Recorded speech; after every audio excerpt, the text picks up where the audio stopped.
ಒಡೆಸಾ ಬಂದರಿನ ಬಳಿ ವಾಣಿಜ್ಯ ಹಡಗಿನ ಮೇಲೆ ಕ್ಷಿಪಣಿ ದಾಳಿ, 4 ಭಾರತೀಯರು ಸೇರಿದಂತೆ ಹಲವರು ಸಾವು.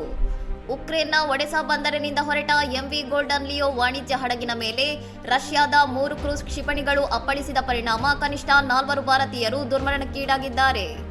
ಜುಲೈ 19ರ ಸಂಜೆ ಸಂಭವಿಸಿದ ಈ ಭೀಕರ ದಾಳಿಯಲ್ಲಿ 5 ಭಾರತೀಯರು ಸೇರಿದಂತೆ 17 ಸಿಬ್ಬಂದಿ ಹಡಗಿನಲ್ಲಿದ್ದು, ಒಬ್ಬರ ಸ್ಥಿತಿ ಗಂಭೀರವಾಗಿದ್ದು, ವಿದೇಶಾಂಗ ಸಚಿವಾಲಯ ಈ ಮಾಹಿತಿಯನ್ನು ಖಚಿತಪಡಿಸಿದೆ. ಗಿನಿಯಾ ಬೀನ್ಸ್ ಧ್ವಜ ಹೊಂದಿರುವ ಧಾನ್ಯ ಸಾಗಣೆ ಸರಕು ಹಡಗಿನಲ್ಲಿ ದಾಳಿಯ ನಂತರ ಭಾರೀ ಬೆಂಕಿ ಕಾಣಿಸಿಕೊಂಡಿದ್ದು, ರಾತ್ರಿಯಿಡೀ ರಕ್ಷಣಾ ಕಾರ್ಯಾಚರಣೆ ನಡೆಸಲಾಗಿದೆ ಎಂದು ಉಕ್ರೇನಿಯನ್ ಅಧಿಕಾರಿಗಳು ತಿಳಿಸಿದ್ದಾರೆ.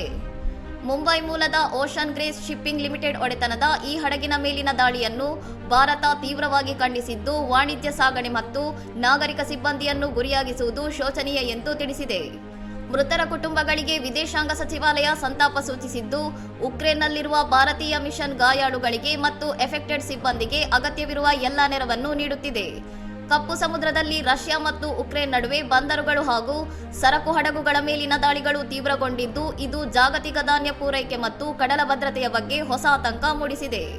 ಇನ್ನಷ್ಟು ಸುದ್ದಿಗಳಿಗಾಗಿ ನೋಡ್ತಾ ಇರಿ ಸೌರಂ ಟಿವಿ.